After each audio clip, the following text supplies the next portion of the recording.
একটু কল্পনা করা যাক, কাল সকালে ঘুম থেকে উঠে কেউ দেখল যে হুম। মধ্যপ্রাচ্যের ২১ মাইল চড়া একটা খুব সাধারণ জলপথের কারণে তার গত ১ বছরের জমানো মিউচুয়াল ফান্ডের সব লাভ একেবারে ধুয়ে মুছে সাফ হয়ে গেছে। বাপরে, শুনতে তো একেবারে অবাস্তব একটা দুঃস্বপ্ন মনে হচ্ছে। ঠিক, কিন্তু অবাস্তব মনে হলেও আমরা আসলে ঠিক এমনই একটা অবিশ্বাস্য ডমিনো ইফেক্টের মধ্য দিয়ে যাচ্ছি। একদমই তাই।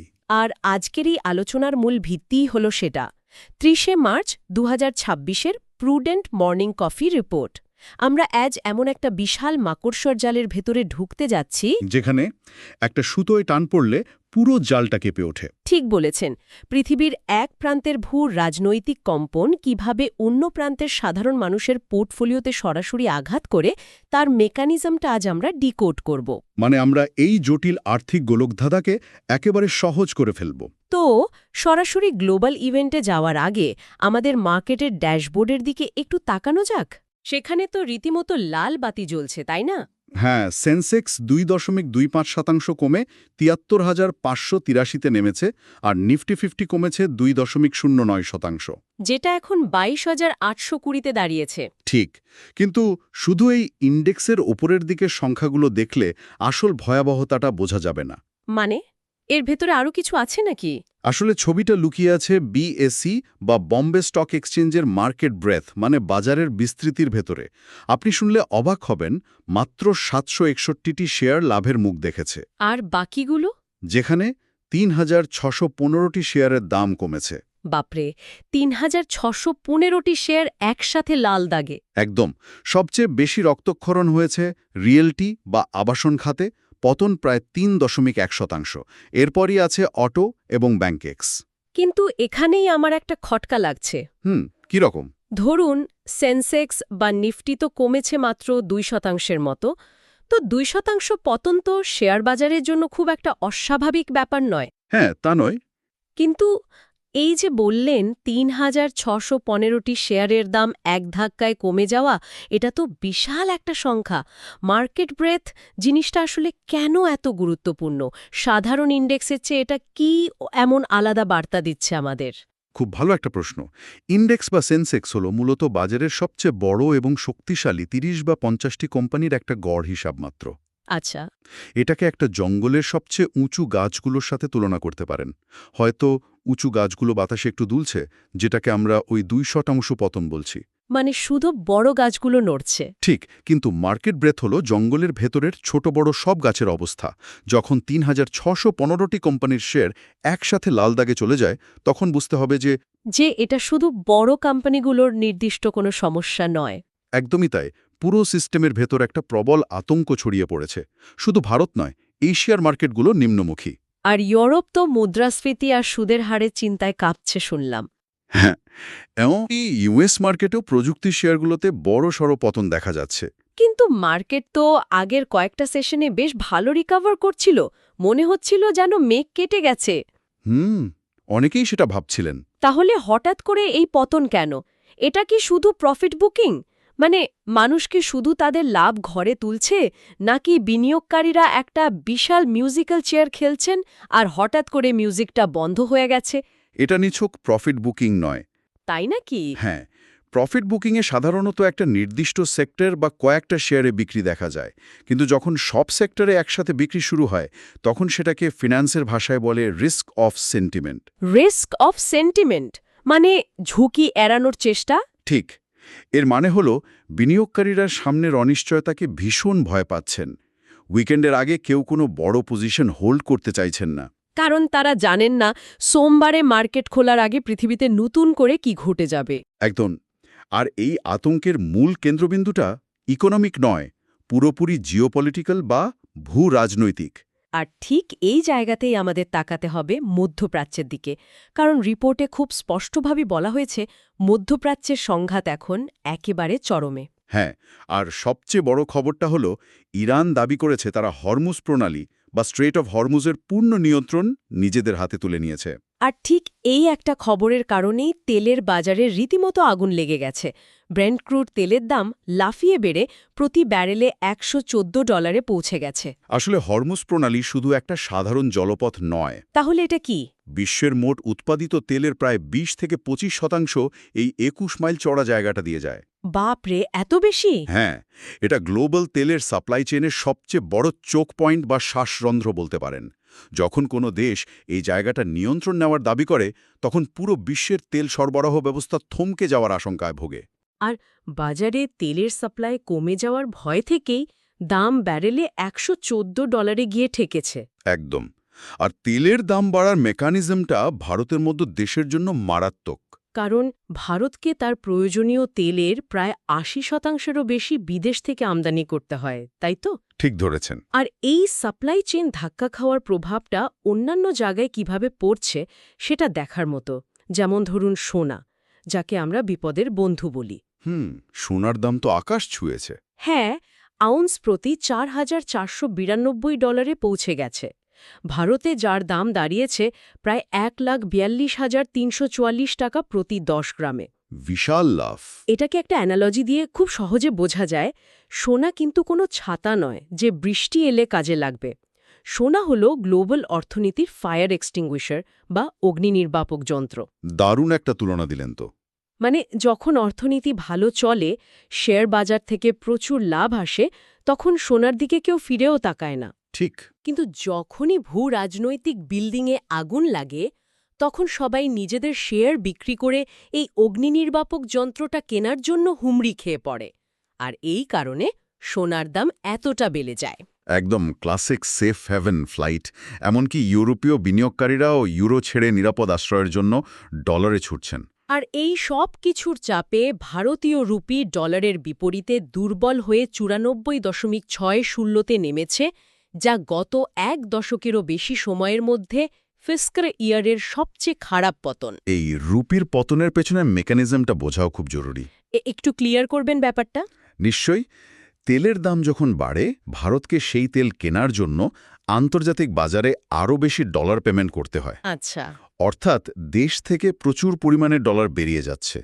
বাজারে ডলারের চাহিদা বাড়ছে, কিন্তু যোগান কমছে। ফলে স্বাভাবিকভাবেই রুপির তুলনায় ডলার শক্তিশালী হয়ে উঠছে। একদম। আর এই বেশি ডলার খরচ করার কারণে ভারতের বৈদেশিক মুদ্রার রিজার্ভ বা ফরেক্স রিজার্ভ কমে $698.35 বিলিয়ন হয়ে গেছে। পরিস্থিতি তাহলে বেশ জটিল।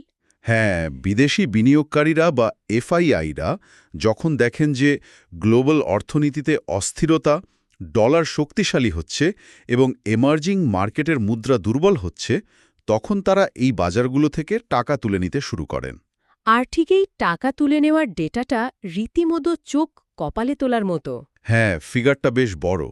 এই বছরে এখন পর্যন্ত বিদেশি প্রাতিষ্ঠানিক বিনিয়োগকারীরা 1,27,157 কোটি টাকার ইকুইটি বা শেয়ার বিক্রি করে দিয়েছেন। বিশাল একটা মূলধন দেশের বাইরে চলে যাচ্ছে। কিন্তু এখানেই একটা চমকপ্রদ বৈপরীত্য তৈরি হয়েছে। কিরকম? একদিকে বিদেশিরা যখন বাজার ছেড়ে পালাচ্ছে, দেশীয় প্রাতিষ্ঠানিক বিনিয়োগকারীরা বা ডিআইআইরা, মানে আমাদের দেশের ভেতরের ফান্ডগুলো, একই সময়ে 2,32,431 কোটি টাকা বাজারে বিনিয়োগ করেছে। হ্যাঁ, ডেটাটা সত্যি ইন্টারেস্টিং। মানে বিদেশিরা যা ফেলে যাচ্ছে, দেশিরা তার চেয়েও প্রায় দ্বিগুণ টাকা বাজারে ঢালছে। আসলে এই অভ্যন্তরীণ টাকার প্রবাহ বা ডোমেস্টিক লিকুইডিটি ভারতের বাজারের জন্য একটা বিশাল বড় ঢাল হিসেবে কাজ করছে এখন। মানে সাধারণ মানুষের টাকা। একদম। সাধারণ মানুষ প্রতি মাসে এসআইপির মাধ্যমে যে হাজার হাজার কোটি টাকা মিউচুয়াল ফান্ডে জমা করছেন, সেটাই এই ডিআইআইদের মূল শক্তির জায়গা। বুঝতে পারছি। কিন্তু এই ইকুইটি মার্কেটের বাইরে অর্থনীতির আরেকটা খুব সংবেদনশীল জায়গা আছে, যেখানে একটা অদ্ভুত টানাপোড়েন শুরু হয়েছে। কোন জায়গাটার কথা বলছেন? সেটা হলো বন্ড মার্কেট। বন্ড মার্কেটে 10 বছর মেয়াদী সরকারি বন্ড বা গিল্টের ইল্ড 6.88% থেকে লাফিয়ে 6.94% উঠে গেছে। একটু দাঁড়ান, আমি এখানে সত্যি কনফিউজড। কেন, কি হলো? রিপোর্টে বলা হয়েছে এই ইল্ড বাড়ার কারণ হল জ্বালানির ওপর কেন্দ্রীয় সরকারের এক্সাইজ ডিউটি কমানোর সিদ্ধান্ত। হ্যাঁ, ঠিক তাই। এখন সরকার যদি জ্বালানির ওপর ট্যাক্স কমায় তার মানে তো সাধারণ মানুষের জন্য তেল সস্তা হচ্ছে। ও তেলের দাম কমলে তো মানুষের পকেটে টাকা বাঁচবে, জিনিসপত্রের দাম কমবে, মূল্যস্ফীতি নিয়ন্ত্রণে থাকবে। এটা তো অর্থনীতির জন্য একটা দারুণ ভালো খবর। একদম সাধারণ হিসাবে তাই মনে হয়। তাহলে বন্ড মার্কেট এটা নিয়ে এত নার্ভাস কেন? ভালো খবরে তো ইল্ড কমার কথা, কিন্তু এটা উল্টে বেড়ে যাচ্ছে কেন? সাধারণ মানুষের দৃষ্টিভঙ্গি এবং বন্ড মার্কেটের দৃষ্টিভঙ্গির মধ্যে এই পার্থক্যটাই অর্থনীতির অন্যতম আকর্ষণীয় একটা বিষয়। মানে বন্ড মার্কেট অন্য কিছু দেখছে? ঠিক, যখন সরকার তেলের ওপর এক্সাইজ ডিউটি কমায় তখন মানুষের পকেট বাঁচে ঠিকই, কিন্তু সরকারের আয়ের একটা বিশাল বড় রাস্তা বন্ধ হয়ে যায়। ও আচ্ছা, আয় কমে যায় সরকারের। হ্যাঁ, এই রিপোর্টে যেমন বলা হয়েছে, এই সিদ্ধান্তের কারণে ২০২৭ অর্থবছরে সরকারের প্রায় ১.৫ থেকে ২.৫ লাখ কোটি টাকার একটা ঘাটতি বা ফিস্ক্যাল ইম্প্যাক্ট হতে পারে। বাপরে, বিশাল অঙ্ক। তো সরকারের আয় কমে গেল, কিন্তু দেশ চালানোর খরচ তো আর কমছে না। না, রাস্তাঘাট বানানো, বিভিন্ন প্রকল্প তো চালিয়ে যেতেই হবে। একদম। তাহলে সরকার এই ঘাটতি মেটানোর জন্য টাকা কোথা থেকে আনবে? ধার করতে হবে। ঠিক, সরকারকে বাজার থেকে আরও বেশি ঋণ নিতে হবে, আর বন্ড হলো সরকারের সেই ঋণ নেওয়ার হাতিয়ার। যখনই বিনিয়োগকারীরা বুঝতে পারেন যে সরকারকে ভবিষ্যতে প্রচুর পরিমাণে নতুন বন্ড বাজারে ছাড়তে হবে, তখন সাপ্লাই আর ডিমান্ডের নিয়মটা কাজ শুরু করে। মানে বাজারে বন্ডের সাপ্লাই বেড়ে যাবে। হ্যাঁ, আর বাজারে প্রচুর বন্ড আসার মানে হলো বন্ডের দাম কমে যাওয়া, আর বন্ডের দামের সাথে এর ইল্ড বা সুদের হারের সম্পর্ক সম্পূর্ণ উল্টো। আচ্ছা, দাম কমলে ইল্ড বেড়ে যায়। একদম, কারণ বিনিয়োগকারীরা বেশি ঋণগ্রস্ত সরকারকে টাকা দেওয়ার জন্য বেশি ঝুঁকি দেখছেন, তাই তারা বেশি রিটার্ন দাবি করেন। তার মানে মানুষের পকেটে টাকা থাকা আর সরকারের কোষাগারে টাকা থাকা এক জিনিস নয়। সরকারের কোষাগার খালি হওয়ার সিগন্যাল পেলেই বন্ড মার্কেট আতঙ্কিত হয়ে পড়ে। ঠিক তাই। আচ্ছা, এই একই লজিক কি রাজ্য সরকারের বন্ডের ক্ষেত্রেও খাটছে? কারণ ডেটা বলছে রাজ্য সরকারের বন্ড নিলামে হরিয়ানার ইল্ড সবচেয়ে কম, আর মধ্যপ্রদেশ ও উত্তরপ্রদেশের ইল্ড সবচেয়ে বেশি। হ্যাঁ, এর পেছনে রয়েছে রিস্ক প্রিমিয়াম বা ঝুঁকির মূল্য। ব্যাপারটা একটু খুলে বলবেন? বন্ড মার্কেট প্রতিটি রাজ্যের আর্থিক স্বাস্থ্য খুব সূক্ষ্মভাবে মাপে। যে রাজ্যের নিজস্ব আয় ভালো, যাদের ঋণ পরিশোধ করার ক্ষমতা বেশি বলে মার্কেট মনে করে, যেমন হরিয়ানা, তাদের বন্ডে বিনিয়োগকারীরা কম ঝুঁকি দেখেন। আর ঝুঁকি কম, তাই সেখানে সুদের হার বা ইল্ডও কম। একদম। অন্যদিকে যে রাজ্যগুলোর অর্থনীতি তুলনামূলক দুর্বল বা যাদের ঋণের বোঝা বেশি, যেমন ধরুন মধ্যপ্রদেশ বা উত্তরপ্রদেশ, সেখানে টাকা ধার দেওয়ার আগে বিনিয়োগকারীরা বেশি ঝুঁকি দেখেন। আর বেশি ঝুঁকির জন্য তারা স্বাভাবিকভাবেই বেশি ইল বা রিটার্ন দাবি করেন। ঠিক ধরেছেন। বুঝতে পারলাম। তাহলে দেখুন, একদিকে মধ্যপ্রাচ্যের যুদ্ধের কারণে তেলের দাম বাড়ছে, গ্লোবাল সাপ্লাই চেইন ব্যাহত হচ্ছে। সরকার সাধারণ মানুষকে বাঁচাতে তেলের উপর থেকে ট্যাক্স কমাচ্ছে, কিন্তু সেই ট্যাক্স কমানোর কারণে সরকারের রাজকোষে ঘাটতি তৈরি হচ্ছে, যার ফলে বন্ড মার্কেট অস্থির হয়ে উঠছে। একটা পুরো চেইন রিয়াকশন। হ্যাঁ, তবে এসব তো গেল ম্যাক্রো ইকোনমি বা বৃহৎ অর্থনীতির কথা। কিন্তু এত সব বিলিয়ন ডলারের হিসাব নিকাশের মাঝখানে রেগুলেটর সেবি হঠাৎ করে মিউচুয়াল ফান্ডের ৫,০০০ টাকার একটা সাধারণ এসআইপি নিয়ে কেন মাথা ঘামাচ্ছে? কারণ এই ছোট ছোট এসআইপিগুলোই কিন্তু ডোমেস্টিক মার্কেটের আসল শক্তি। রিপোর্টে দেখলাম সেবির নতুন মাস্টার সার্কুলার অনুযায়ী মিউচুয়াল ফান্ড ডিস্ট্রিবিউটরদের কমিশনের ক্ষেত্রে বেশ কড়াকড়ি আনা হয়েছে। হ্যাঁ, নিয়মটা বেশ কড়া হয়েছে এখন। প্রথমবার যারা বিনিয়োগ করছেন তাদের ৫,০০০ টাকা পর্যন্ত এসআইপিতে ডিস্ট্রিবিউটররা সর্বোচ্চ ১% আপফ্রন্ট কমিশন পাবেন, যা সর্বোচ্চ ৩ বছরের জন্য প্রযোজ্য। ঠিক। আর সবচেয়ে বড় ধাক্কা হল ক্লব্যাক নিয়ম। মানে যদি বিনিয়োগকারী এসআইপি মাঝপথে বন্ধ করে দেন, তবে ডিস্ট্রিবিউটরকে সেই কমিশন ফেরত দিতে হবে। এই বিলিয়ন ডলারের ক্রাইসিসের মাঝে এই ছোট এসআইপি নিয়ম বদলানোটা কি সত্যি এত গুরুত্বপূর্ণ? এটা অত্যন্ত গুরুত্বপূর্ণ, কারণ এই নিয়মটা সরাসরি ইনসেন্টিভ স্ট্রাকচার বা প্রণোদনার কাঠামোর সাথে যুক্ত। মানে ডিস্ট্রিবিউটরদের লাভের জায়গাটা। হ্যাঁ, আগে ডিস্ট্রিবিউটররা নতুন বিনিয়োগকারী আনলে সাথে সাথেই একটা বড় কমিশন পেয়ে যেতেন। এর ফলে কিছু ডিস্ট্রিবিউটরের মধ্যে একটা প্রবণতা তৈরি হয়েছিল, যাকে বলে চার্নিং। চার্নিং? হ্যাঁ, মানে বারবার ফান্ড বদলানো। ঠিক। তারা হয়তো আপনাকে একটা ফান্ডে ঢুকিয়ে কমিশন নিলেন, তারপর কয়েক মাস পর আপনাকে বুঝিয়ে সেই ফান্ড বন্ধ করে নতুন আরেকটা ফান্ডে বিনিয়োগ করালেন, যাতে আবার নতুন করে কমিশন পাওয়া যায়। আরে বাপরে! এতে তো শুধু ডিস্ট্রিবিউটরের লাভ হতো। একদম। বিনিয়োগকারীর পোর্টফোলিও বারবার বদলানোর কারণে দীর্ঘমেয়াদে তার কোনো রিটার্নই তৈরি হতো না। তাহলে এই ক্লব্যাক নিয়মটা ডিস্ট্রিবিউটরদের ব্যবসা করার পদ্ধতিটাই বদলে দেবে? অবশ্যই।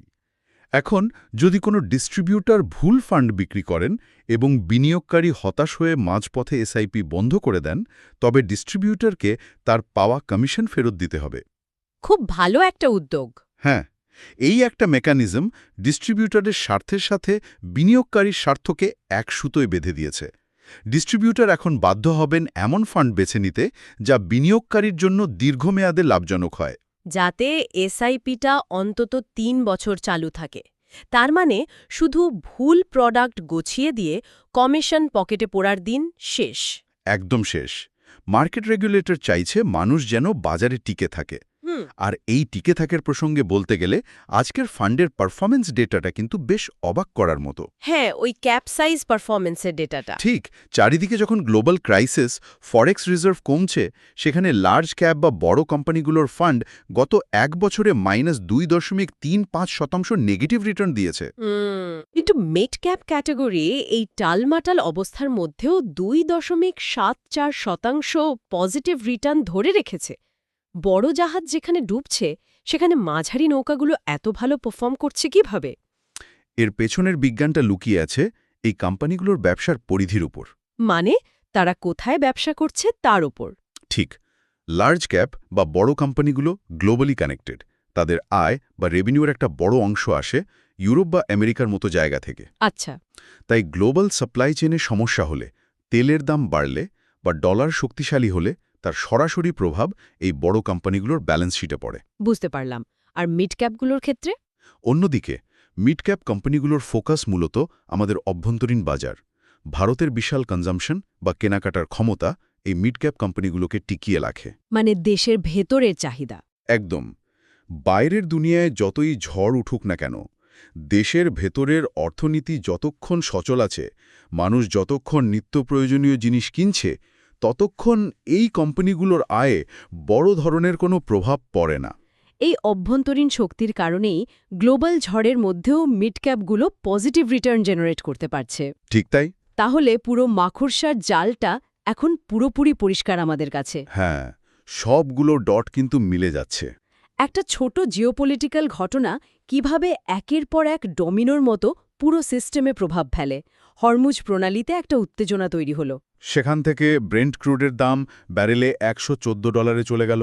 আর বেশি দামে তেল কিনতে গিয়ে ফরেক্স রিজার্ভ খালি হলো, ডলারের বিপরীতে রুপি দুর্বল হয়ে 94.60তে পৌঁছালো। যার ফলে গ্লোবাল ইনভেস্টর্সরা ভয় পেয়ে বাজার থেকে 1,27,000 কোটি টাকা তুলে নিল।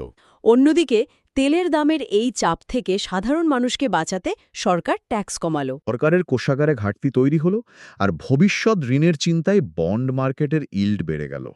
আর এই পুরো ম্যাক্রো ইকোনমিক ঝড়ের মধ্যে যাতে সাধারণ মানুষের জমানো 5,000 টাকার এসআইপি সুরক্ষিত থাকে, তার জন্য সেবি ক্লোব্যাক নিয়ম চালু করল। এবং এই ঝড়ের মধ্যেও মিড ক্যাপ কোম্পানিগুলো প্রমাণ করল যে গ্লোবাল এক্সপোজারের চেয়ে ডোমেস্টিক অর্থনীতি কতটা শক্তিশালী হতে পারে। অসাধারণ। সবগুলো বিন্দু খুব সুন্দরভাবে কানেক্টেড হয়েছে আজকের আলোচনায়। হ্যাঁ, তবে সব আলোচনা শেষে একটা অত্যন্ত গভীর প্রশ্ন থেকেই যায়, যেটা কোনো ডেটা পয়েন্টে হয়তো সরাসরি লেখা নেই, কিন্তু ভাবার মতো বিষয়। কিরকম প্রশ্ন? আমরা দেখলাম বিদেশি বিনিয়োগকারীরা বা এফআইআইরা যখনই হাজার হাজার কোটি টাকা তুলে নিচ্ছে, দেশীয় প্রাতিষ্ঠানিক বিনিয়োগকারীরা বা ডিআইআইরা তার দ্বিগুণ টাকা ঢেলে পুরো বাজারটাকে ধরে রাখছে। হ্যাঁ, তারাই তো এখন বাজারের সবচেয়ে বড় ঢাল। ঠিক, কিন্তু ভেবে দেখার বিষয় হলো, যখন এই ভূরাজনৈতিক উত্তেজনা শান্ত হবে, যুদ্ধ থামবে, তেলের দাম স্বাভাবিক হবে এবং বিদেশিরা আবার যখন ভারতীয় মার্কেটে তাদের টাকা নিয়ে ফিরে আসতে চাইবে, তখন আসলে কি ঘটবে? Interesting point. তখন কি এই দেশীয় বিনিয়োগকারীরাই মার্কেটের আসল নিয়ন্ত্রক হয়ে উঠবেন, যারা বিদেশিদের শর্ত ডিকটেট করবেন? নাকি বর্তমানে তারা কেবল পতনশীল বাজারকে সামাল দেওয়ার জন্য একটা সাময়িক পিলারের কাজ করছেন, আর আসল নিয়ন্ত্রণ সেই বিদেশিদের হাতেই থেকে যাবে? বাপরে, এটা সত্যি এমন একটা মেগা ট্রেন্ড যা নিয়ে অর্থনীতিবিদ থেকে শুরু করে সাধারণ বিনিয়োগকারী সবাইকে আগামী দিনগুলোতে গভীরভাবে ভাবতে হবে। একদম। বিদেশি বনাম দেশীয় বিনিয়োগের এই বিশাল দড়ি টানাটানি খেলায় যখন পরিস্থিতি স্বাভাবিক হবে তখন দড়ির দখল কার হাতে থাকে সেটাই হবে সবচেয়ে বড় দেখার বিষয়। আজকের এই আলোচনা আমাদের সবার চিন্তার জগতে সত্যিই একটা নতুন দরজা খুলে দিল। আশা করি শ্রোতারাও এটা নিয়ে ভাববেন। নিশ্চয়ই, যার উত্তর খোঁজার দায়িত্ব এখন আমাদের সবার। আজ তাহলে এখানেই শেষ করছি। ভালো থাকবেন।